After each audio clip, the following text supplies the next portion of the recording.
বিসমিল্লাহির রহমানির রহিম। প্রিয় দর্শক, আজকের গল্পটি শুরু করার আগে একটু থামুন। একবার ভাবুন আপনার জীবনের সবচেয়ে ছোট ভালো কাজটির কথা। হয়তো কাউকে একটু সাহায্য করেছিলেন, হয়তো রাস্তায় কারোর জন্য দরজা ধরেছিলেন, হয়তো কাউকে এক গ্লাস পানি দিয়েছিলেন। আজকের গল্প সেই এক গ্লাস পানির গল্প, যে পানি একটি মেয়ের জীবন বদলে দিয়েছিল, যে পানি আল্লাহ ভুলে যাননি। সেদিন ছিল ভয়ঙ্কর গরম। মদিনার রাস্তায় দুপুরের রোদ যেন আগুনের মতো জ্বলছিল। গরম বালু, উত্তপ্ত দেয়াল আর নিস্তব্ধ দুপুর। রাস্তার এক কোণে বসেছিলেন এক বৃদ্ধ মানুষ। তার পরনে ছেঁড়া সাদা কাপড়, মাথার চুল সব সাদা হয়ে গেছে, চোখে মুখে অনেক ক্লান্তি, ঠোঁট দুটো শুকিয়ে ফেটে গেছে। বোঝা যাচ্ছিল অনেকক্ষণ ধরে পানি পাননি।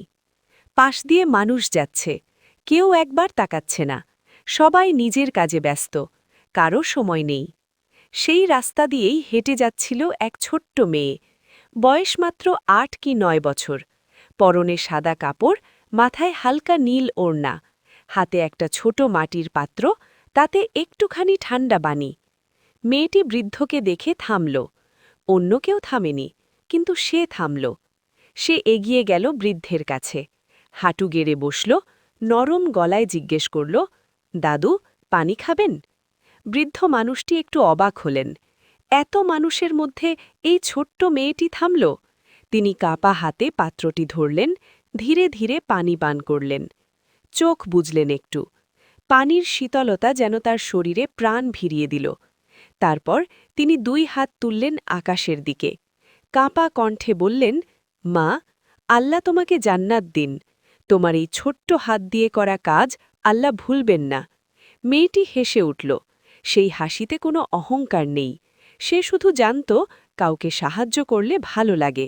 সে চলে গেল। বছর ২০ কেটে গেল। সেই ছোট্ট মেয়ে এখন আর ছোট নেই।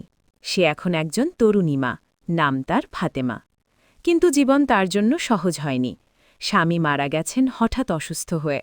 একমাত্র ছেলে কঠিন জ্বরে অসুস্থ। ঘরে খাবার নেই। প্রতিবেশীদের কাছ থেকেও সাহায্য পাওয়া কঠিন হয়ে গেছে। রাতের পর রাত সে একা কাঁদে, ইয়া আল্লাহ, আমার ছেলেটাকে সুস্থ করো। এক রাতে সে ঘুমিয়ে পড়ল ক্লান্তিতে। স্বপ্নে সে দেখল এক অদ্ভুত আলো। চারদিক থেকে নরম সোনালি আলো আসছে। সেই আলোর মধ্যে যেন একটা শান্তি আছে, এমন শান্তি যা সে আগে কখনো অনুভব করেনি। তারপর সে শুনতে পেল একটি কণ্ঠস্বর।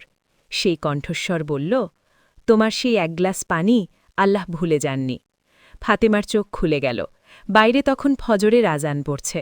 সে উঠল, অজু করল, জায়নামাজে দাঁড়াল।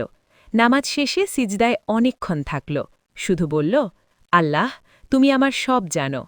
সেই সকালেই দরজায় টোকা পড়ল। প্রতিবেশী রহিমা খালা এসেছেন, হাতে রান্না করা খাবার। ফাতেমা, রাতে মনে হলো তোমাদের কথা, তাই সকালে রান্না করে নিয়ে এলাম। কিছুক্ষণ পর আরেকজন এলেন, তারপর মসজিদ থেকে কিছু সাহায্য এলো, আর সেই বিকেলে ডাক্তার বললেন ছেলের জ্বর কমছে। ফাতেমা সেদিন অনেকক্ষণ কেঁদেছিল, কিন্তু এবার আনন্দে।